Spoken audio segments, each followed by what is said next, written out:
Bene data Yesu ashimwe, ndizera muri amahoro, ndizera ko muri amahoro. Reka amahoro y'Imana abane namwe aho muri hose. Uyu munsi reka twongere tuganire ku ijambo ry'Imana, tuganire ku murimo wayo. Dukunze kubona muri iyi minsi abantu bari kuganira ku bintu byinshi, abantu bari gutanga ibiganiro bitandukanye, abantu bari mu mirimo itandukanye, abantu bari gukora umurimo bakawita uw'Imana, ndetse imirimo y'Imana yabaye myinshi. Ariko ubutumwa twahawe, ngira ngo abenshi barabwitiranyije, ubutumwa twahawe tugenda tuvuga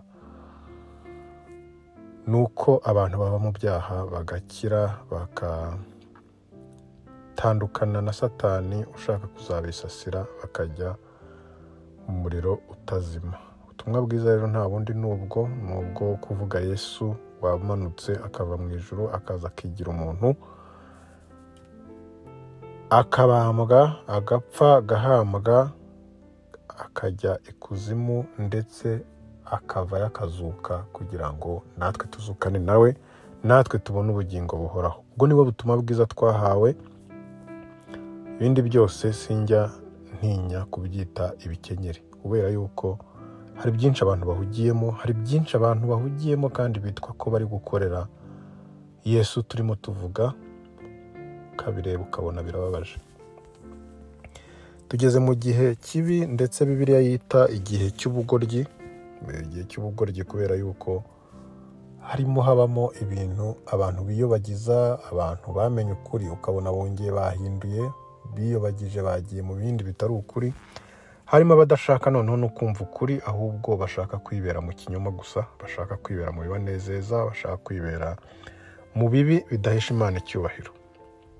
Ariko ngarutse ku bahamagariwe gukora umurimo, ku bahamagariwe kuvugira Yesu, ku bahamagariwe kwamamaza ubutumwa bwiza, ntago bakagombye kuba bafite isura nk'iy'ab'iki gihe cy'ubugoryi kigoranye, nk'uko ijambo ry'Imana ribivuga. Mu Bafilipi igice cya 2 umurongo wa 14 hatubwira ngo mukore byose mutitotombana, mutagishanya impaka, kugira ngo mutabaho umugayo cyangwa uburyarya, muba abana b'Imana batagira inenge hagati y'ab'iki gihe kigoranye cy'ubugoryi, abo mubonekeramo nk'amatabaza mu isi. Mwerekane ijambo ry'ubugingo, kugira ngo mbone uko nzirata ku munsi wa Kristo, yuko ntirukiye ubusa, kuko kandi nkaba ntaruhijwe n'ubundi. Amen. Uyu ni Pawulo wabwiraga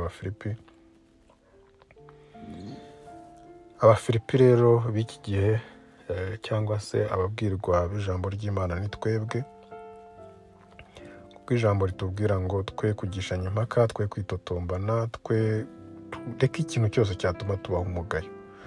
Ariko ntabwo abantu bari gutinya umugayo, ntabwo umuntu ari gutinya kubeshya ko Imana yamubwiye, ntabwo umuntu ari gutinya kubeshyera mugenzi we witwa ko ari nawe ari umukozi w'Imana. Birababaje kubona umuntu ari kwihanukira akavuga ati uriya mwimwemera, nawe kandi bwacya nawe bakavuga bati nawe mwimwemera. Ibi rero ntabwo ari byo twagakwiriye kubamo. Iki ni cyo gihe cy'ubugoryi koko, iki ni cyo gihe kigoranye, kandi abafite itandukaniro bakabaye baba amatabaza, bakabaye baba urumuri kuri abo ngabo bari mu bugoryi, bakabaye baba urumuri muri iki gihe cy'umwijima, kubera yuko nta kindi tubereyeho. Ni ukumurikira abari mu mwijima bakawuvamo, ni ukuba umunyu w'isi. Reka rero ngo twerekane ijambo ry'ubugingo, aho kugira ngo twirirwe kuri social media tuvuga ngo hariya hari iki, hariya habaye iki, uriya yavuye kuzimu, uriya yazanye iby'ikuzimu, uriya bimeze gutya. Reka tuvuge bwa butumwa twatangiye kutuvuga, bwiza bwa Yesu Kristo. Duhamagarira abantu kuva mu byaha, naho ibindi byose rwose birimo biradutesha ibara, birimo biratuma tutaba koko abantu b'Imana batariho umugayo, nk'uko ijambo riri kubivuga. Biratuma ahubwo tugaragaraho inenge nyinshi cyane muri iki gihe kigoranye. Ndakwinginze rero mwene data, kugira ngo wongere ugaruke ku rufatiro, wongere ugaruke ku butumwa wahawe ugihamagarwa, uve mu byo nakwita ibikenyeri, kuko imirimo yose izanyura mu muriro, kandi imeze nk'ibikenyeri izashya ntizanibukwa, ariko uwabwije ubutumwa abenshi bagakizwa, iyo mirimo izibukwa ibihe ibihumbi n'ibihumbi.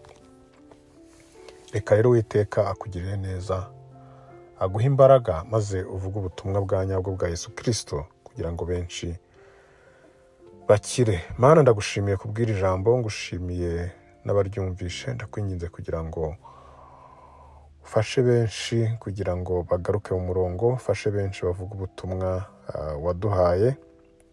Reka Mwuka Wera asange abantu bawe, reka Mwuka Wera asange abana bawe, bavuga ijambo ryawe, bavuga ubutumwa bwiza, maze tubone benshi bagaruka, tubone ububyutse bugaruka bwa nyabwo, maze Yesu naza tuzabone iminyago tugaragaza. Bisabye mu izina rya Yesu Kristo umwami wacu, amen.